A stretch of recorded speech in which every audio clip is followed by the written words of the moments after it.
California.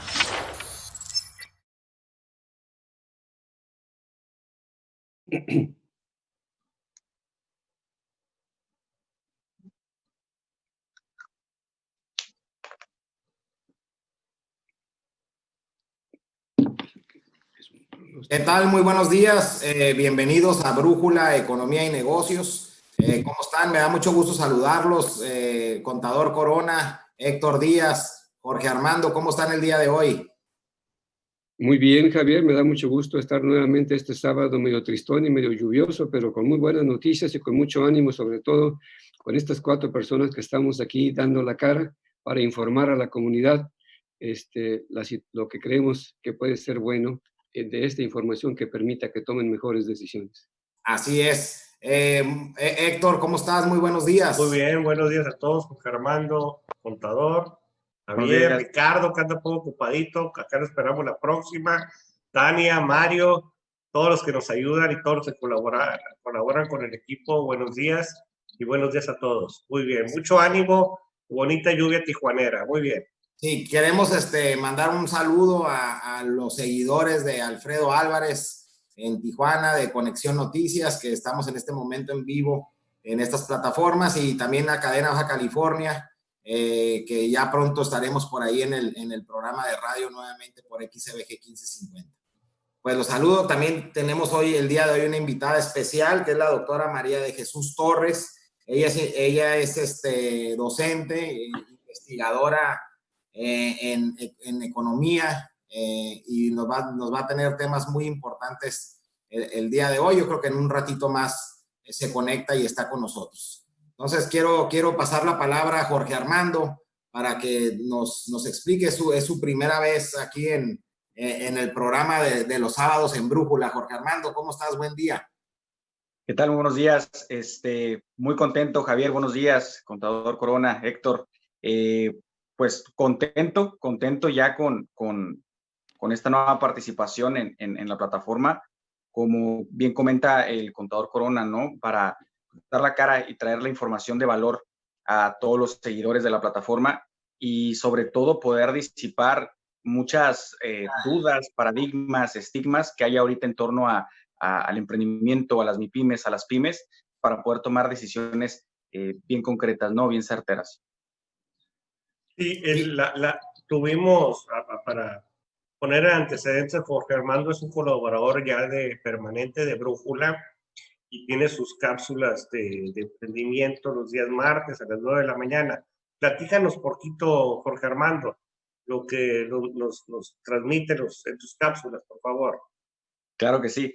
Los martes, ya desde hace prácticamente un poquito más de un mes, estamos participando con una sección que se llama Emprendiendo con Brújula, la cual busca en estas pequeñas cápsulas poder traer o hacer un análisis sobre las plataformas de emprendimiento, sobre las estrategias actuales de emprendimiento y dar a conocer a los emprendedores y sobre todo también a los empresarios cuáles son las nuevas, ahora sí, cómo adaptarse también a la nueva normalidad, pero sin dejar a un lado la vieja escuela, ¿no? ¿Y cuál es la vieja escuela? Sencillo, la planeación estratégica, la capacitación, la educación, el desarrollo de un plan comercial.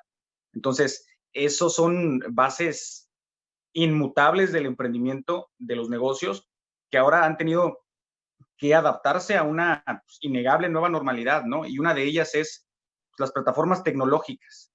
Entonces, esa es la intención de las cápsulas de cada martes, poder acercarnos a una comunidad de emprendedores que cada vez crece más. ¿Por qué cada vez crece más? Por necesidad y por oportunidad. Ahora, con todo el tema de pandemia, emergieron 10 veces más emprendedores que MIPYMES. Hubo una contracción en las MIPYMES y hubo un aumento y un despunte impresionante en el emprendimiento, consecuencia de lo anterior, necesidad y oportunidad. Sin embargo, esto sí representa una oportunidad importante a nivel económico, pero también representa un reto y una alarma, porque eso puede generar, el no hacerlo bien puede generar en masa un fracaso que impacte a nivel económico, a nivel comercios, lo cual hay que cuidar y hay que estar muy atentos, ¿verdad? ¿Algunos ejemplos, Armando? ¿Mande, perdón? ¿Algunos ejemplos? Hay un dato bien interesante que provee el Monitor Global de Emprendimiento, particularmente en México, hablan de cuál es el principal factor por el cual la gente no decide emprender. Y el 65% de la gente que tiene una buena idea, que tiene a lo mejor el capital, etcétera, pero no lo hace, es por miedo al fracaso, tal cual. Pero ese viene como consecuencia de ver a nuestro alrededor tantos intentos fallidos de emprendimiento. Ahorita lo que ha proliferado muchísimo es lo que tiene que ver directamente con una actividad de comercio, ¿sí? De manera naturalmente informal, que muchos de ellos tienen todo el potencial para volverse formal. Sin embargo, hay una sobreoferta. Hay una sobreoferta porque naturalmente no se trabaja con una metodología de planeación estratégica, no hay un valor agregado, no hay un valor diferenciado, y son 400 personas vendiendo lo mismo, lo que obviamente vuelve, pues devalúa el producto, devalúa la actividad. Es salir a la calle, y hay una frase que a mí me encanta y dice que el mundo ya no tiene espacio para los que hacen las cosas igual. Y creo que aplica más que nunca en esta etapa del mundo, porque es mundial la situación, que tenemos que hacer las cosas diferentes. Un ejemplo práctico pudiera ser, dime si estoy bien, Omar, por favor, Jorge Armando, esto que está haciendo la Canacope con su promoción de la oferta de los pequeños comercios por Facebook, o lo que están haciendo la Asociación de Vendedores Ambulantes y de Sobre Ruedas, de vender ofrecer sus productos por plataformas electrónicas, y resulta que se hizo un conglomerado de personas donde se hace una citación y provoca los riesgos de contagio. Pero lo interesante, y lo comentas, no sé si cabría ese ejemplo de decir, mira lo que están haciendo los nuevos emprendedores, utilizando las nuevas plataformas para poder encontrar nuevos clientes y promover sus servicios y sus productos. Totalmente, totalmente. Hubo un repunte de casi el 400% en la creación de grupos en redes sociales para promover los productos. Grupos de emprendedores que se convirtieron en grupos virtuales de colectivos para promover tus productos. Por una parte, obviamente impactó directamente para las recomendaciones de quédate en casa, porque tenías una cantidad importante, un pico importante de gente llevando sus productos a puntos fijos de entrega. En un lugar de Tijuana hubo una clausura porque de manera, pues no sé la palabra sea ilegal, pero sí de manera pues no autorizada, se juntaron cientos de personas en un como sobre ruedas, por así decirlo, a escondidas, subterráneo, tal cual. Fue en un lugar subterráneo, y obviamente eso, pues, bueno, naturalmente genera o vuelve muy complicado el poder, pues, cuidar o seguir la normativa de salud, ¿no?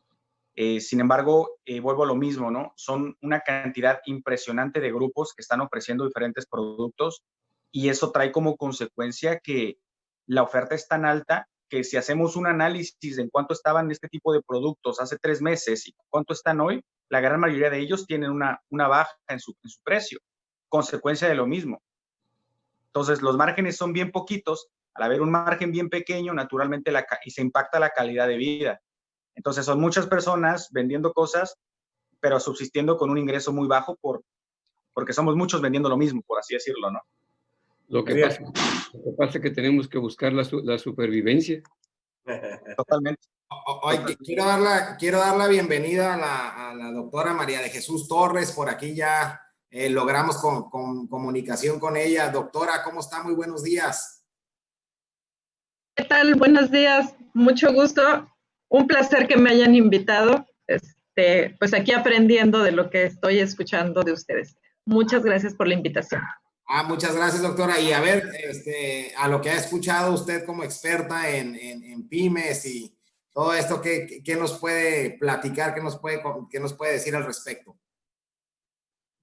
Pues básicamente concuerdo con el joven que hablaba hace un momento. Sí hay todo un cambio de paradigma. Nos hablaba de esta nueva normalidad que yo ya no le diría.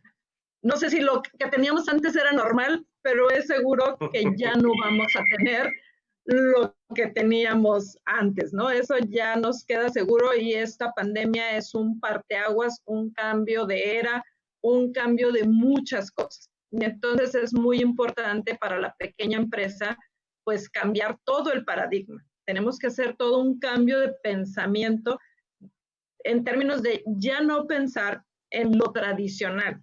Esa forma de comercialización tradicional se está muriendo, está desapareciendo. Ahora el reto es, con las características de la pequeña y mediana empresa que tenemos, cómo llevarlos a este nuevo siglo. Había muchos, sobre todo la pequeña y microempresa, que trabajaba con estándares y formas de hace 2 siglos.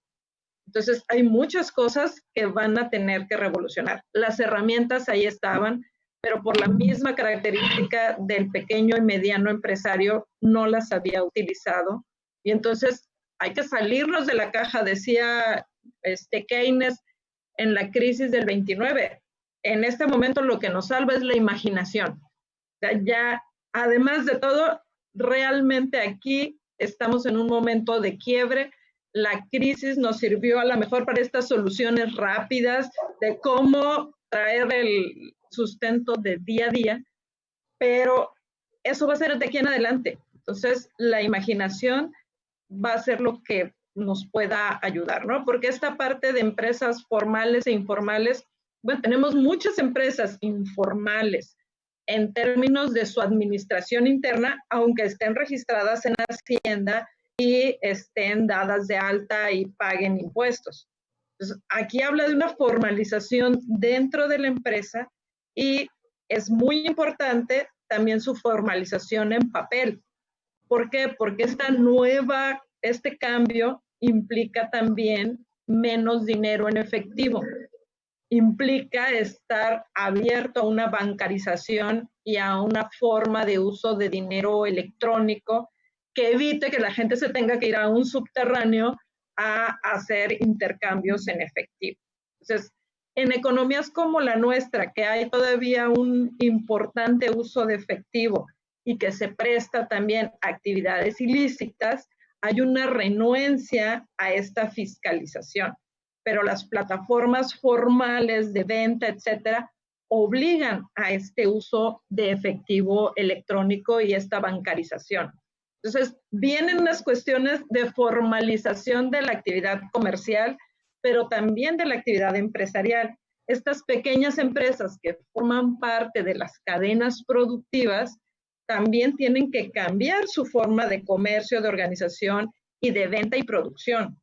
Y muchas de estas empresas el día de hoy están pensando en cómo sustituir mano de obra que se enferma y paros de producción por cada vez más maquinaria. Y esto nos lleva a un escenario además de un desempleo y de quizás mayores emprendedores ante la crisis, pero en esta lógica del comer diario. Pero nosotros queremos comer por más tiempo. Entonces hay una lógica de reconstrucción y de repensar la empresa desde saliendo de la crisis, ¿no? Ya olvidarnos de que las cosas van a ser como eran antes de marzo de 2019. No sé qué opinan ustedes. Construirse o morir, ¿no? Doctora, una pregunta, doctora.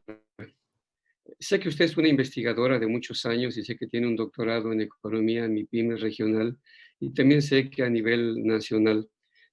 Y esto le permite a usted conocer precisamente el contexto nacional.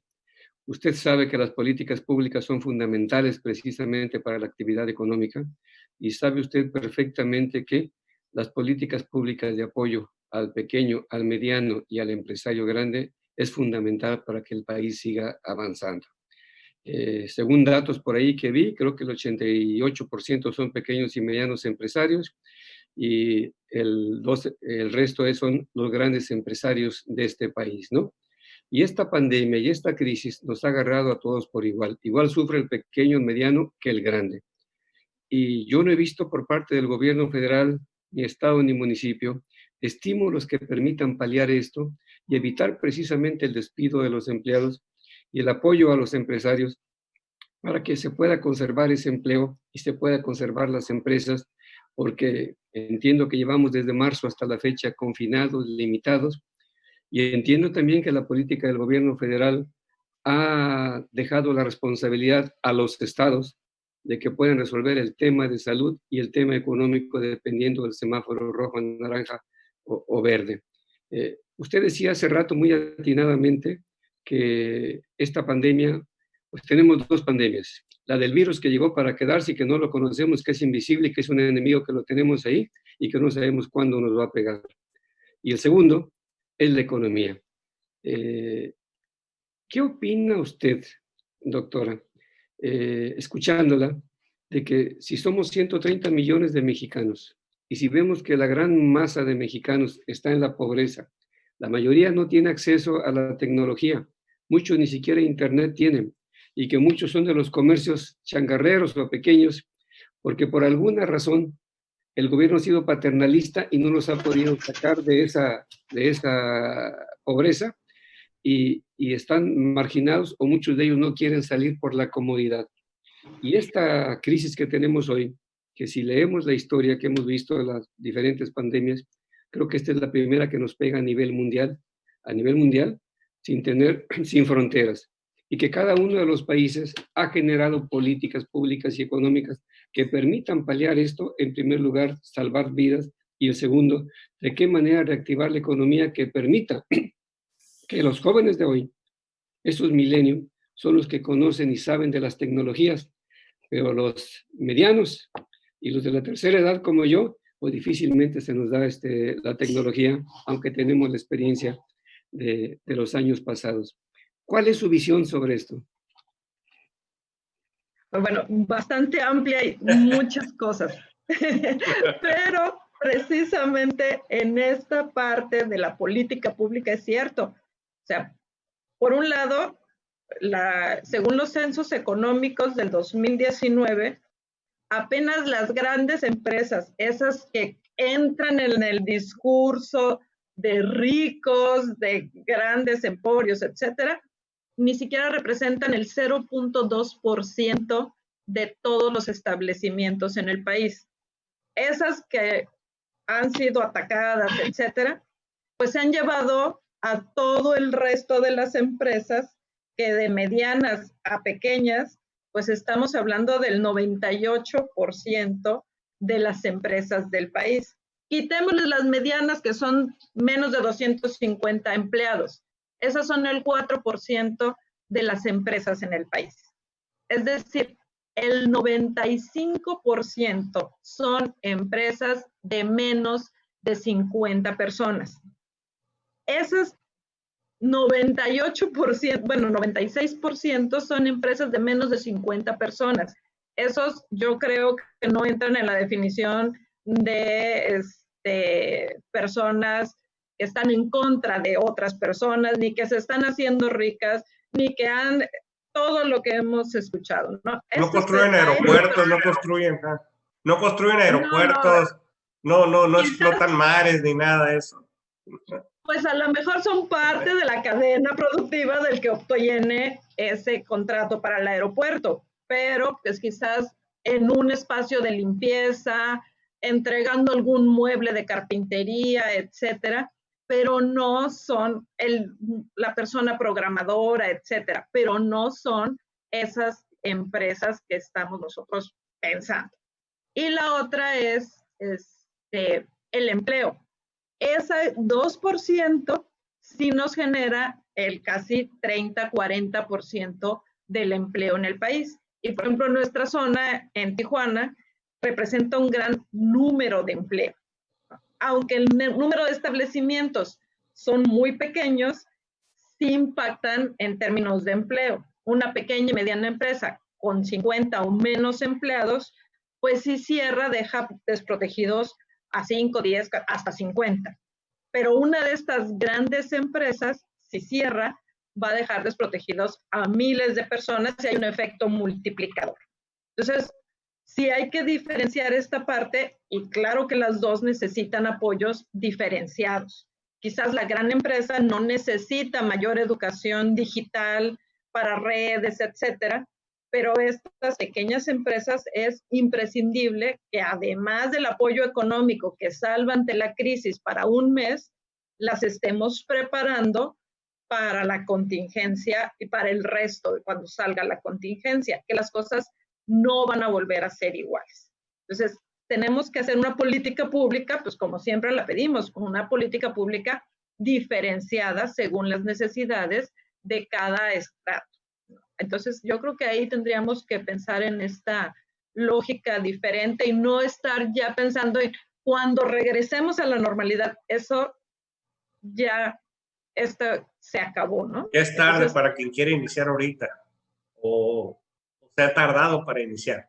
Ahora, doctora, con su conocimiento de la región, de la economía regional, en este ejercicio de comunicación que hacemos, que no somos periodistas, sino tratamos de aportar nuestra experiencia en la pequeña, desde el emprendedurismo, pequeños empresarios y retroalimentarnos de nuestras experiencias a lo largo de muchos años, desde la tercera generación, de la tercera edad, que es el contador Corona empresario consolidado, su servidor que en mediana edad, Jorge Armando y Javier, jóvenes empresarios, tratamos de aportar siempre nuestras experiencias y nuestra visión de todo esto. Pero el agregado para Baja California y nuestra zona fronteriza y nuestra zona de interacción con San Diego, tratamos de con nuestros invitados, usted que es una persona con mucho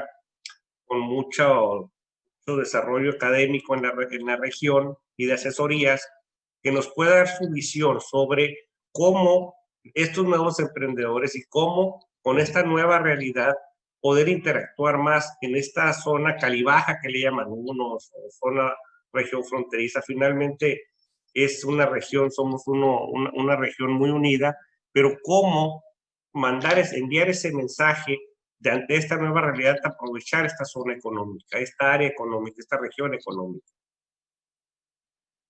Bueno, aquí tenemos también este gran laboratorio y nosotros dependemos mucho de la economía de Estados Unidos, ¿no? Y si ya se veía una diferencia en la forma de organizar la ciudad entre quién tenía visa y quién no, porque implica cambios diferentes en el uso de los negocios, las compras, el consumo, etcétera, pues ahora la diferencia es más notoria entre quién tiene residencia y ciudadanía, porque recuerden que llevamos 3 meses que para visitas no esenciales, pues todos aquellos que no somos ciudadanos ni residentes, hemos visto diferenciada nuestro paso hacia Estados Unidos. Sin embargo, y eso implica que... Sin embargo, doctora, esto ha beneficiado a la economía regional porque al no poder cruzar a gastar a Estados Unidos, este recurso se queda y permea en nuestra zona. Exactamente, aunque ha sido menos porque el estar confinados nos implica menos consumo de algunos productos, ¿verdad? Pero ha sido un punto para estos comerciantes que decían, estos emprendedores del momento, ¿no? Estos emprendedores que sí pueden cruzar y que traen productos y que hacen un cobro como los niños de Estados Unidos o de las típicas lecturas de emprendedurismo que venden limonadas, ¿no? Que traen productos, cobran por ir a tal tienda, etcétera. Pero eso es una cuestión de coyuntura. ¿Cómo aprovechar un emprendedurismo para generar ingresos de manera permanente? Y cómo las empresas que ya estaban establecidas tienen que repensar y salirse del cubo y buscar otras formas de ir hacia el cliente, ¿no? Porque estos nuevos clientes ya están acostumbrados de alguna manera, aquellos que tenían reticencias para entrar a un comercio electrónico, se han visto obligados a hacerlo. Entonces, al verse obligados a hacerlo, quizás esas costumbres van a permanecer. Baja California es uno de los estados que tiene mayor uso de Internet en todo el país.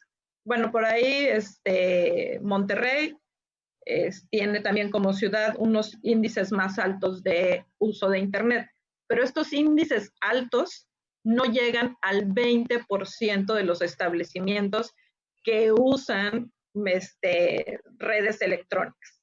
Y solo para cuestiones administrativas. Si eso lo bajamos a comercio, ni siquiera antes en el 2019, en el censo, ni siquiera el 3% de los negocios tenía venta en línea. Entonces, es un reto muy importante porque nos habla también, decíamos, de un grupo de analfabetas digitales, que no estamos en esa lógica de usar las herramientas, ¿no? Así es. A ver, Jorge Armando. A ver, doctora, queremos que nos ilustre, doctora, queremos que nos ilustre para ir entendiendo algo más para las nuevas generaciones y esta crisis. En el año 88-90, que llegó el presidente Salinas de Gortari, generó un nuevo modelo económico para México, de insertarnos en el primer mundo, y hizo muchas modificaciones constitucionales y tuvo el atrevimiento de generar algunas instituciones públicas de mucho valor, como los derechos humanos, por poner un ejemplo, como el INE y otras cosas más. Pero tuvo el atrevimiento también de hacer un tratado de libre comercio. Y en aquel entonces yo participé muy activamente en esos proyectos y recuerdo mucho una reunión con él donde dijo: México necesita, si quiere competir en los mercados internacionales, abrir sus mercados, pero necesitamos tener puertos, aeropuertos, tecnología, comunicaciones. Tenemos que irnos al primer mundo tal y como existe Estados Unidos, Europa. Y por lo tanto, vamos a hacer un programa de 6 años que nos permita alcanzar este proyecto. Ese gabinete que le acompañó, pues eran puros geniecitos como usted, que entendieron el proyecto y que además, cuando se atreve a hacer el tratado binacional con Estados Unidos, se incorpora a Canadá, que ya tenía un tratado con México, con Estados Unidos y con México y Canadá. Y se hace un tratado trilateral, el famoso Tratado de Libre Comercio, que fue una reticencia por parte de los mexicanos y del sector, y que sin embargo, en aquellos tiempos, si mal no recuerdo, las exportaciones llegaban con trabajo hasta los 30-35 mil millones de dólares. Y al paso de los años, resulta que vinieron las grandes inversiones a México, se modificó la ley de inversión extranjera, se modificaron las franquicias, llegaron las grandes empresas, aunque como usted dice sabiamente, tronaron a los pequeños y medianos. Ahí está el caso de un Oxxo, por ejemplo, que por cada Oxxo que se abre cierran 10 changarros, según dicen. Un Home Depot, pues no digamos con las ferreterías, ¿verdad? Un Office Depot acabó con las papelerías. Y llegó Walmart y llegó Costco, y pues prácticamente tiene la mitad del mercado nacional de lo que se refiere de las tiendas de autoservicios.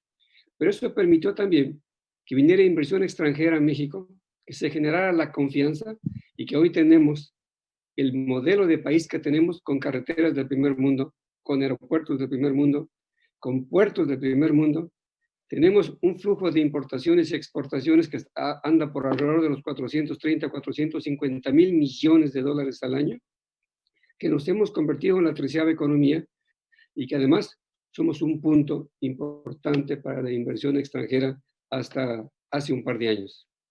Todavía el presidente Peña Nieto se atrevió a hacer las reformas estructurales que de alguna manera exigía el primer mundo para poder llegar a la inversión, porque el gobierno no tiene los recursos para invertir en esto y necesitamos socios que inviertan.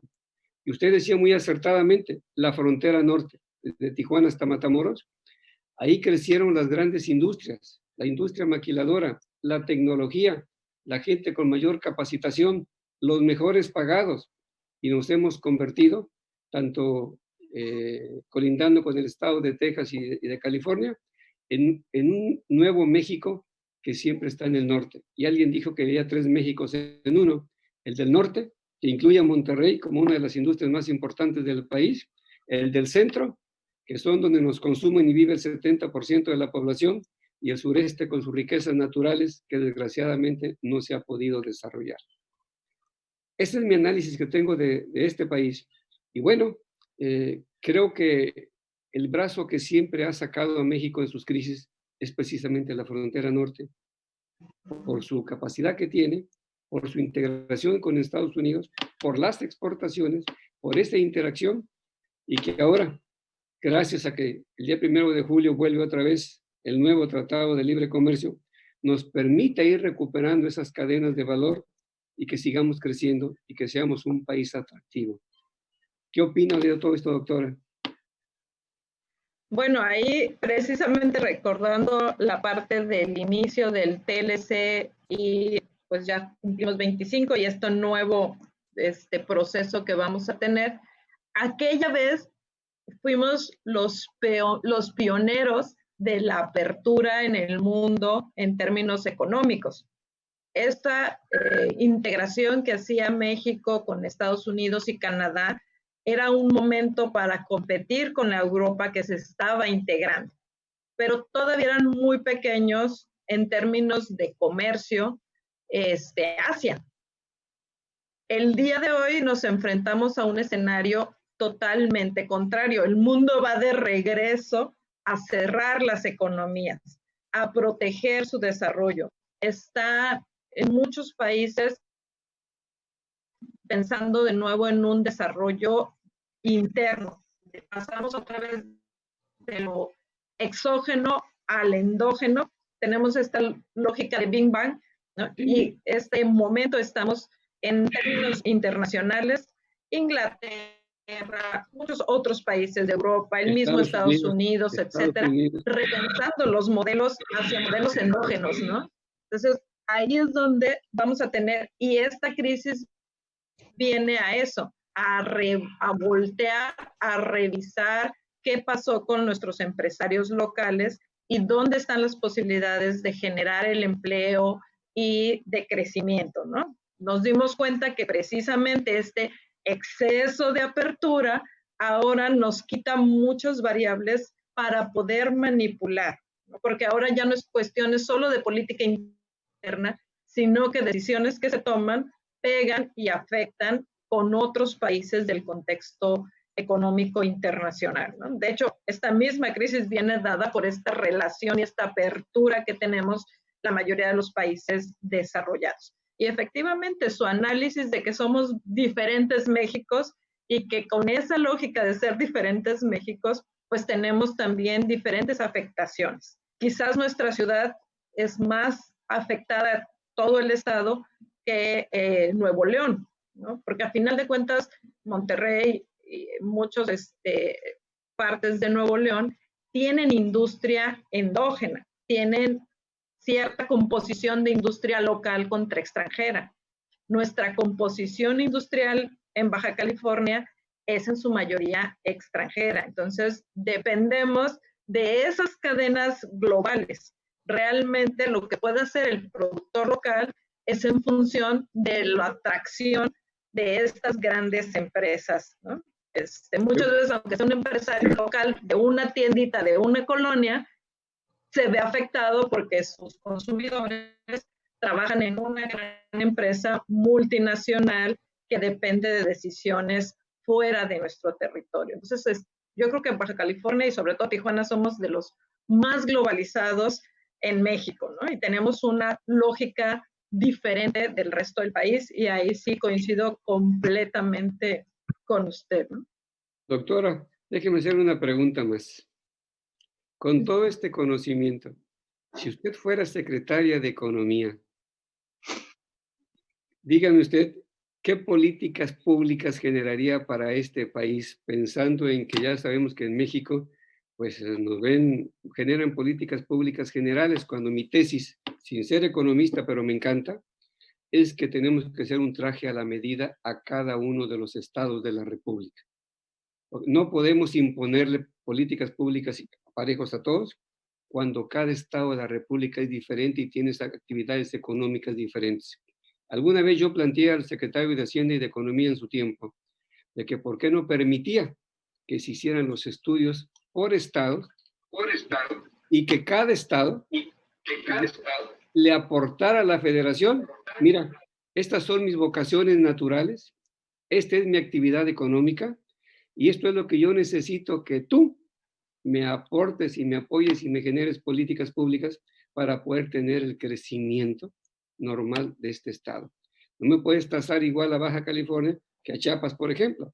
No puedes tasar igual a Nuevo León que a Tabasco, cuando sabemos que hay estados de la República, pues pobres, que los que pagamos los impuestos de aquí tenemos que subsidiar esos estados para que puedan salir adelante en sus actividades económicas y en su trabajo.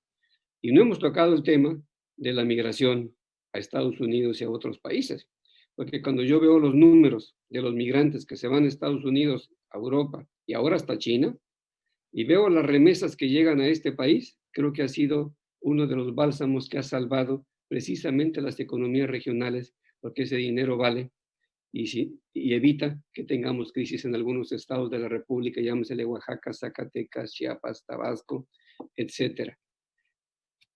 ¿Qué me contesta la pregunta, doctora? Tienes razón, hay que hacer, en términos de política pública, una ley marco que tiene que ver con las cuestiones federales, que es nuestro pacto federal, y que pues sí, es parte de la justicia social apoyar a esas entidades que tienen menos ingresos en términos de impuestos, pero buscando el equilibrio de tener ese regreso a nuestras entidades también, que son las generadoras de esos ingresos, ¿no? Yo creo que ha habido un descontento por ese desbalance en los ingresos que reciben los estados que tienen mayor pago de impuestos. Entonces, yo creo que sí, la federación tiene que hacer un esfuerzo importante por la recaudación, pero por la recaudación de aquellos que también reciben mayores ingresos, ¿no? Porque pues es muy fácil regresar a los cautivos, a los que ya se tienen listos en las oficinas donde ya están los papeles, y quizás porque los montos son tan pequeños de los micro, etcétera, pues no se hace esa recaudación por ese sentido de injusticia que se podría generar, pero yo creo que más injusto que todos estaríamos en la misma contribución, ¿verdad? Y en términos de política pública, efectivamente, se tiene que hacer un marco general, y pues para eso están nuestros gobernadores, para eso está el pacto federal, bajarlo a las necesidades de cada estado y de cada espacio. Ahí tendremos que revisar nuestro pacto federal y revisar cuáles son las funciones y delimitarlas muy bien de la federación con los estados y los municipios. Porque los municipios están llevando la carga de cobrar los impuestos, de ponerle el bache, de ser los malos, de cerrando el negocio, abriéndolo, etcétera, mientras pues la federación tiene otras actividades, ¿no? Entonces, hay mucha carga en el municipio de las cosas que tiene que hacer, y es la primera cara ante el ciudadano, cuando la federación es la que se lleva la gran mayoría de los impuestos y las recaudaciones en el país, ¿no? Entonces, ahí yo creo que sí, ahí entrarían los politólogos en términos de cómo repensar nuestro pacto federal. Por ahí hay 7 gobernadores que se están rebelando precisamente y pidiendo revisión del pacto federal, y sobre todo el convenio que se tiene de coordinación fiscal, porque pues veo que de cada peso que cobra la federación nos devuelve 20, 25 centavos, de los cuales 15 se queda el Estado y 10 se reparten entre los municipios, cuando el 115 constitucional precisamente da las facultades que el ayuntamiento tiene para que pueda ejercer su autonomía y los servicios que le debe dar a la comunidad. Y como usted dice atinadamente, es el primero que da la cara con la sociedad y es el que tiene menos recursos. Y el Estado es el que sigue teniendo más recursos, y la federación se queda con el 80% para distribuirlo de acuerdo a sus planes y proyectos que tiene de sus políticas públicas y su gasto corriente, en base precisamente al proyecto de presupuesto y de ingresos y egresos.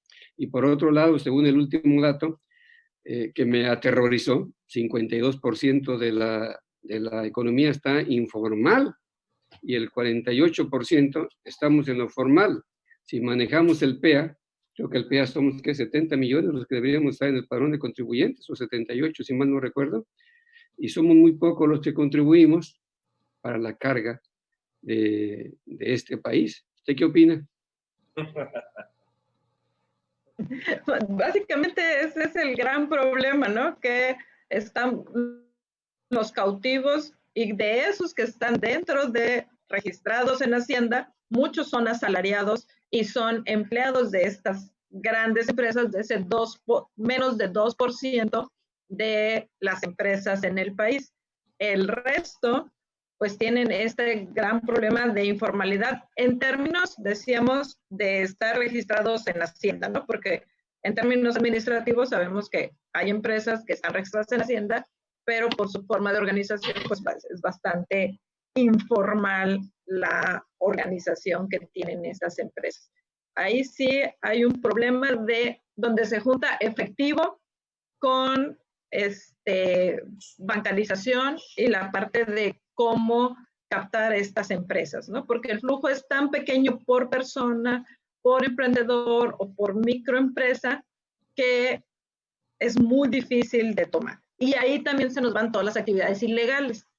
Entonces, de ahí esa resistencia a la bancarización, al uso de formas diferentes del efectivo, porque es también a final de cuentas de fiscalización y de tener mayores herramientas para pedir que estas empresas estén por lo menos registradas ante Hacienda.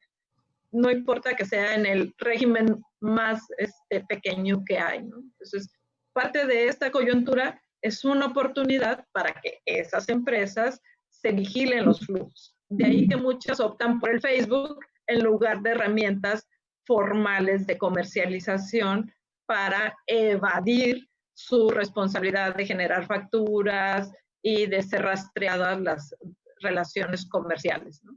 Pues ahí tiene usted dos ejemplos, Amazon y Alibaba, las dos grandes potencias mundiales, y están acabando con los centros comerciales, están acabando con el empleo y se han vuelto unos gigantes increíbles con un par de plataformas. No vayamos muy lejos, el famoso Uber que trae de cabeza a los taxistas, y así podemos ver que cada vez salen nuevos genios que están innovando y que nos están enseñando cómo hacer las cosas, pero mi gran preocupación es la mano de obra del hombre, cada vez se desplaza más y somos muchos. ¿Y esos en dónde van a terminar, doctora? No, pues es que usted ya me está pidiendo que yo saque la bolita de cristal y ya la economía no me da para tanto. Pues si usted es la experta, yo estoy improvisado.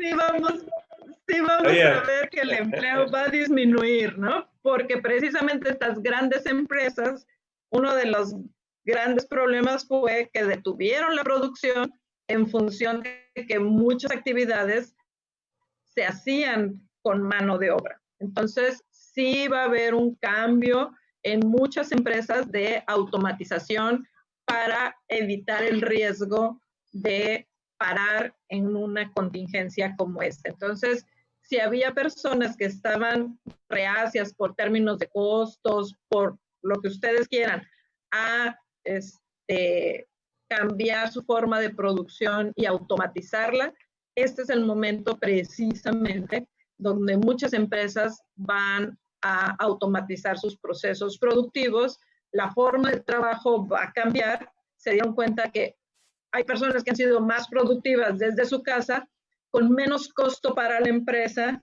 que teniéndolas en la empresa 8 horas, ¿no? Y entonces se han reducido en algunas empresas desde costos de luz, agua, mantenimiento, etcétera, que se pueden, desgraciadamente, trasladar al empleado con el mismo sueldo y algunas actividades dejarlas fuera, ¿no? Muchas veces teníamos la lógica del empresario que quería ver a todas sus personas ahí trabajando detrás del escritorio para sentir el control, pero muchos se están dando cuenta que no es necesario y que implica a lo mejor costos más bajos cuando se trasladan al empleado en términos de uso de agua, luz, energía, computadora, etcétera, ¿no? Y muchas personas parece ser que también les ha funcionado el no tener que estar saliendo de casa para hacer una actividad que a lo mejor lo hacían frente al computador. Entonces, depende de las actividades que realicen y sí, desgraciadamente vamos a tener niveles de desempleo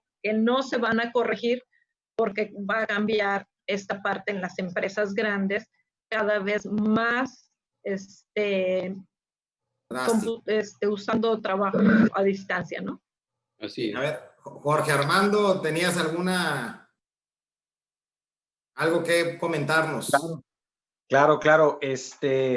Doctora, encantado de conocerle. He estado poniendo muchísima atención a la información que nos ha compartido Y algo que yo quisiera aportar dentro de lo que estamos platicando, algunas observaciones es, primero, creo que una de las acciones o de las estrategias que mejor han resultado a esta situación ha sido definitivamente las plataformas digitales, el uso de tecnología, pero también la intermediación. Y como ejemplo de la intermediación, y es el ejemplo, como comentaba bien el contador Corona, Uber, ¿no? Uber, por ejemplo, es la empresa de transporte más grande del mundo y no tiene un solo auto. Booking, por ejemplo, no tiene un solo hotel.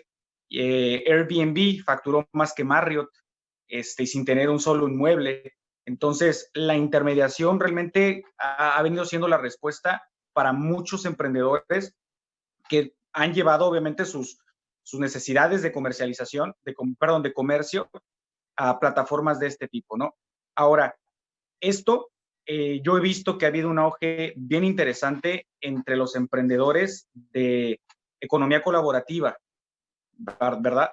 Una economía colaborativa que bien estructurada y bien apoyada pudiera ser, pues, la respuesta, o que de alguna manera pudiera ablandar un poquito las consecuencias de esta situación.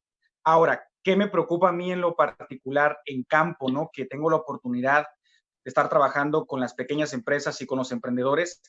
Algo que me preocupa, y como referencia quiero utilizar el Monitor Global de Emprendimiento, que como ustedes saben es el estudio más, de más trayectoria y más serio en cuanto a metodología para evaluar pues el emprendimiento a nivel mundial. Coloca a México como la segunda economía en Latinoamérica con mejor ecosistema, ¿sale? Y eso de entrada, pues bueno, deja a un lado el paradigma de que México no es un lugar bueno para emprender, sino todo lo contrario, está muy bien calificado. Sin embargo, mi preocupación, y ahí me gustaría también su observación, radica en lo siguiente. La calificación más alta que obtiene México en este estudio lo tiene en infraestructura pública, ¿sale? Donde de casi 10 puntos, México obtiene casi 8 puntos de 10 en infraestructura pública, lo cual de alguna manera podemos traducir de manera rápida a movilidad, cosa que ahora se va a ver limitada. Por el contrario, las calificaciones más bajas en este estudio, México las obtiene en políticas gubernamentales, específicamente hablando de impuestos y burocracia, y en la educación para el emprendimiento en su arranque. Entonces, ¿cómo de alguna manera lo que es nuestro factor o nuestra fortaleza en ecosistema como infraestructura pública, que ahora se va a ver afectada, y donde nos vemos en la necesidad de crear mejores políticas y al mismo tiempo mucha más educación al emprendedor, que son ya nuestros talones de Aquiles, se va de alguna manera a necesitar que exista una respuesta rápida por parte de la iniciativa tanto pública como privada. Y mencionaba usted en algún momento de la conversación que las pequeñas empresas necesitan forzosamente adecuarse a la tecnología un poco más que las medianas empresas, que pueden estar más familiarizadas. Sin embargo, creo yo que de lo que no se salva nadie, de la necesidad que nadie se salva, es de cultura organizacional. Porque al final de cuentas, la cultura organizacional se expresa pues a través de las estrategias, de los sistemas, de las metodologías de una empresa. Y he tenido yo la oportunidad, hablo desde mi propia experiencia, de conocer a empresas medianas con los recursos, con la tecnología, para poder naturalmente salir adelante en una situación de estas, y han tenido la contracción por cultura organizacional, porque la gente no está educada, porque no hay a lo mejor líderes efectivos, teniendo CRMs de primera generación para la gestión comercial y teniendo otro tipo de facilidades. La cultura organizacional es lo que marca la diferencia, y es donde considero que, por ejemplo, plataformas como esta que acercan contenido de valor pueden aportar para ello. De nada sirve tener un Ferrari si no hay quien lo corra. Yo lo veo así, ¿no? Y la última, volviendo al tema de movilidad, es que he visto que una de las cuestiones que más ha causado complicaciones, y es ahí donde entra la parte de las políticas a las MIPYMES, es adaptar la nueva normativa de salubridad en sus oficinas. Hay en lo que yo he podido ver, hay mucha ignorancia en cuanto al tema. ¿sí? En cuanto al protocolo, en cuanto al seguimiento, qué departamento lo debe de implementar, es recursos humanos, es Contraloría, quién lo debe de hacer, dónde están los insumos, cómo busco los insumos adecuados, si es tipo de sanitizante, de cubrebocas, y eso al final de cuentas va a impactar porque van a empezar a haber sanciones, van a empezar a haber clausuras, van a empezar a haber contagios. Y es donde, insisto, la educación y la cultura organizacional es lo que pudiera generar, pues, que esto se revirtiera un poquito, porque la gente lo tiene y no lo hace, o lo tiene y no lo sabe usar. No sé, ahora sí, ¿qué opinan ustedes de estos puntos, verdad? A ver, doctora, creo que la pregunta fue para usted.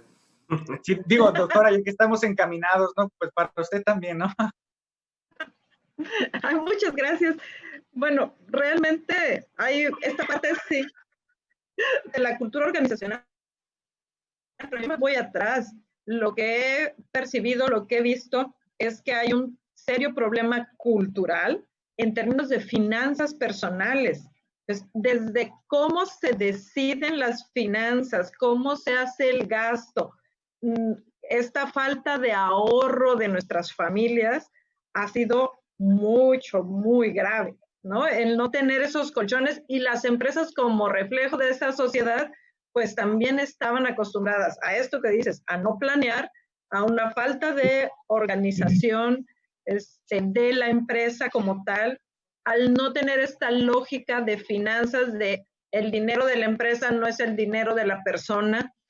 Todas esas cosas que hacen que sea más difícil enfrentar una crisis, desde cómo están calculando sus costos para la venta, y eso hace que también sus colchones para enfrentar una emergencia sean más complicados, ¿no? Entonces, quizás cuando llevan una organización mucho más sólida, quizás aquellas empresas que tienen una cultura financiera y un mínimo de preparación de costos, pues no están tan angustiadas como aquellas que vivían al día y no tenían esta lógica de empresas. Básicamente, esta es la primera. Y la otra, lo mencionabas hace un momento, la parte de liderazgo.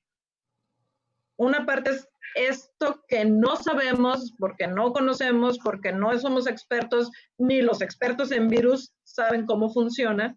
Y la otra es que no ha habido un liderazgo fuerte en términos no nada más de defendernos del bicho, sino de llevar a estas empresas que están perdiendo con mercado, que están teniendo que despedir a sus empleados, etcétera, para que sobrevivan ante la crisis.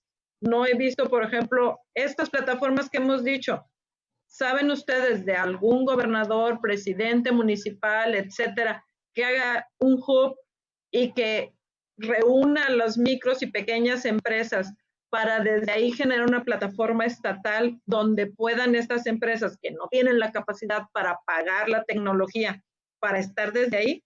Lo han hecho algunas cámaras y ya hemos visto los resultados, pero son los que tendrían que estar llevando ese liderazgo para generar estas lógicas, ¿no? Los cursos de finanzas personales, que a lo mejor ahorita no hay que tomar un curso porque estamos enfocados a cómo vamos a sobrevivir para mañana, pero sí a lo mejor generar estos hubs, tipo, las plataformas que han mencionado, donde reúnan a las pequeñas y medianas empresas, donde permitan esta bancarización, donde permitan este acercamiento precisamente para el uso de Hacienda, para que paguen los impuestos que tendrían que pagar, etcétera, y generar una economía mucho más ordenada. Pero pues desgraciadamente yo no he visto que haya un liderazgo en ese sentido, ni para las chiquitas, medianas, y las grandes pues ya hemos visto que han sido atacadas, ¿no? Ok, pues no muchas gracias, doctora. Fíjese que se nos acaba el tiempo ya. Yo creo que ha sido un programa muy ameno, muy dinámico. Creo que nos queda para hacer una segunda parte de este tema con usted. Muchísimas gracias. Contador Corona, muchas gracias nuevamente por su participación, por estar aquí con nosotros. Héctor y Jorge Armando, muchísimas gracias. A Tania por allá en los controles y Mario Laxbar pues nos despedimos y nos vemos el próximo sábado en Brújula. Que estén muy bien, muy buen día y excelente fin de semana.